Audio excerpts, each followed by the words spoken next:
Welcome to the bird media. నేను మీ పవన్ కృష్ణమూర్తి. ఇది ఒక కైండ్ ఆఫ్ అజంప్షన్ అండి. జనబాహుళ్యంలో ఉన్నటువంటి మాటలే కాకుండా వారి మాటల్లో ఉన్నటువంటి అంతరార్థాన్ని తీసుకుంటే అర్థమయ్యేటువంటి విషయం.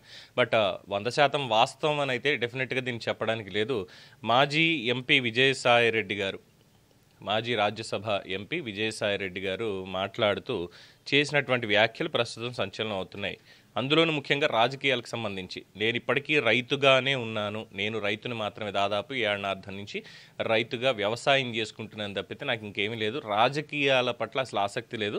అయితే రాజకీయాల్లోకి వస్తాను, ఎప్పుడు వస్తాను, నాకు ఎప్పుడు అవసరం ఉంది అనుకుంటే అప్పుడే వస్తాను తప్పితే నేనేం రాజకీయాల్లోకి లేను. మీ మీడియా వాళ్ళు మాత్రం రాసేస్తారు, చెప్పేస్తారు, ఆ పార్టీలోకి వెళ్ళిపోయాడు, ఇంకేముంది చంద్రబాబుతో కలిసిపోయిన విజయసాయిరెడ్డి తెలుగుదేశం పార్టీలో చేరిక, లేదంటే జగన్మోహన్ రెడ్డి మీద శుభాకాంక్షలు వెలుగు కురిపించిన సాయిరెడ్డి మళ్ళీ జగన్ గూటికే సాయిరెడ్డి అంటూ రాసేస్తారు. ఇక పవన్ కళ్యాణ్ గారి దగ్గరికి అందులోకి వెళ్ళిపోతున్నానంటే, అయితే పవన్ కళ్యాణ్ గారి గురించి చెప్పాలి. నాకు ఆయనతోటి 20 ఏళ్ల స్నేహం ఉంది. ఈ 20 ఏళ్ల స్నేహంలో ఆయన్ని ఈ క్షణం దాకా నేను ఆయన గురించి తప్పుగా మాట్లాడింది లేదు, ఆయన్ని ఎప్పుడు కూడా నేను కించపరచలేదు, ఆయన మీద ఎటువంటి వ్యాఖ్యానం చేయలేదు, చెయ్యను కూడా, భవిష్యత్తులో కూడా చెయ్యను. ఇది ఆయన చెప్పినటువంటిది. ఏ ఒక్క మాట అనలేదు, భవిష్యత్తులో కూడా అనను. ఇది ఇందులో ఎంత వాస్తవం అనేది జన సైనికులే బయటికి తోడి తీయాలి.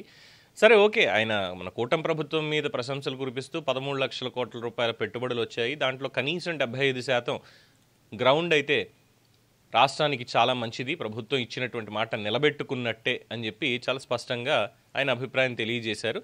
ఏదో విజయనగరం, శ్రీకాకుళం ఆ పర్యటనలో ఉండి శ్రీకాకుళం జిల్లాలో అక్కడ ఒక సంక్షేమ భవనానికి, రెడ్డిక్క సంక్షేమ భవనానికి పెద్ద ఎత్తున విరాళం కూడా ఆయన ఇచ్చేసి ఈ మాటలన్నీ అక్కడ మాట్లాడుతూ వచ్చారు. రాజకీయాలకు అవసరం లేకపోయినా సరే, అంటే ఎవరో ఒకళ్ళు అడుగుంటారు, ఏంటి సార్ ఖాళీగా ఉన్నారు, మరి ఎప్పుడు మళ్ళీ పాలిటిక్స్లోకి మిమ్మల్ని చూసేది, అప్పట్లో జగన్మోహన్ రెడ్డి 2019లో ఏ విధంగా పైకి తీసుకొచ్చారనేది అందరికీ తెలిసిందే కదా అని ఎవరో మీడియా మిత్రుడు అడుగుంటాడు. దానికి సంబంధించి సమాధానం ఈ విధంగా చెప్పారు. సో దీన్ని బట్టి ఆయన పవన్ కళ్యాణ్ని నేను విమర్శించలేదు, ఎప్పుడూ కూడా భవిష్యత్తులో కూడా నేను విమర్శించను అంటే జనసేన వైపు వెళ్తున్నట్టే కదా. ఏమో చాలామంది అడగచ్చు, అదేంటి పవన్, మరి అక్కడ చంద్రబాబు నాయుడుతో డైరెక్ట్ రిలేషనే ఉంది కదా ఆయనకి, అలాంటప్పుడు తెలుగుదేశం పార్టీని కూడా చూస్తాడంటే ఆయన్ని ఏ పార్టీలోకి తీసుకునేటువంటి ఉద్దేశం వాళ్ళకు ఉండాలి కదా ముందు. ఆయన విజిల్ బ్లోయర్ అనమండి ఇక్కడ లిక్కర్ స్కామ్లో, ఆయన అందులో విజిల్ బ్లోయర్ అయినా లేదంటే ఇంకొకటి అయినా కానీ గత వాసనలు, గత మరకలు అనేవి చాలా గట్టిగా ఉన్నాయి. అలాగే ఇప్పటికీ ఇంకా మోస్తూనే ఉన్నారు కదా. ఎన్జిటి వాళ్ళు కూడా మొన్న ఆయన కుమార్తె ఇలా ఉల్లంఘనలు ఇవన్నీ చేశారు విశాఖపట్నంలో. మరి దానికి సంబంధించి ఎలాగైనా సరే మీరు కట్టాల్సిందే పన్ను అని కోట్ల రూపాయల ఫైన్లు కూడా వేశాయి.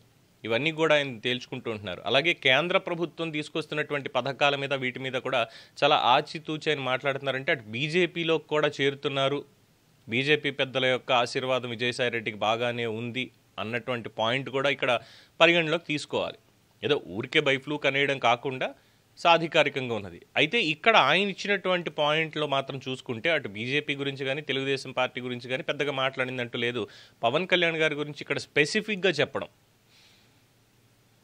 ఏకంగా 20 ఏళ్ల స్నేహం ఉంది మాకు, ఈ 20 ఏళ్ల స్నేహంలో నేను ఆయన్ని పల్లెత్తు మాట అనలేదు, భవిష్యత్తులో కూడా అనను అంటే అక్కడ మరి తెలుస్తున్నట్టే కదా పవన్ కళ్యాణ్తో కలిసి నడిచేటువంటి ఆలోచన ఉంది అని. 2029 ఎన్నికల్లో మళ్ళీ సంచలనాలు ఏవో జరగబోతున్నాయి. ఎందుకంటే ఇక్కడ పవన్ కళ్యాణ్ గారు చెప్పేదేమో 15 ఏళ్ల పాటు కూటమి ప్రభుత్వం అధికారంలో ఉండాలి అని చెప్పి ఆయన అంటారు. కానీ ఇక్కడేమో మిగతా వాళ్ళు వచ్చి మాట్లాడే స్టేట్మెంట్లు వెనక జరగబోతున్నటువంటి రాజకీయానికి అద్దం పడుతున్నాయి అనేటువంటి విధంగా ఉంటున్నాయి. మరి ఏం జరుగుతుందంటారు? సాయిరెడ్డి వ్యాఖ్యల అంతరార్థం అదేనా? జనసేనలోకి వెళ్ళబోతున్నారా? మళ్ళీ ఇక్కడ జగన్మోహన్ రెడ్డి గారి గురించి కూడా మాట్లాడుతూ ఆయన కోటరీ అలాగే ఉంది, అందుకే నేను అసంతృప్తి చెందాను, ఇప్పటికీ ఆ కోటరీ ఏం మారలేదు అంటూ ఆయన వ్యాఖ్యానం చేశారు. అయితే ఇప్పుడు అవసరమైతే రాజకీయాల్లోకి వస్తాను అన్నది ఇటు జనసేన పవన్ కళ్యాణ్ గారి గురించి మాట్లాడడం ఒక ఎత్తు అయితే, అవసరం అయితే రాజకీయాలు, ఎవరికి అవసరమైతే రాజకీయాలు, విజయసాయిరెడ్డి గారికా, లేదు అంటే ఆయన వల్ల లబ్ధి పొందినటువంటి వాళ్ళు, లేదంటే ఆయన వల్ల నష్టపోయినటువంటి వాళ్ళు, వాళ్ళలో ఎవరికి అవసరమైతే ఆయన రాజకీయాల్లోకి వస్తారు? దీని మీద మీ అభిప్రాయాన్ని కామెంట్స్ రూపంలో తెలియజేయండి. చూస్తూనే ఉండండి ది బర్డ్ మీడియా.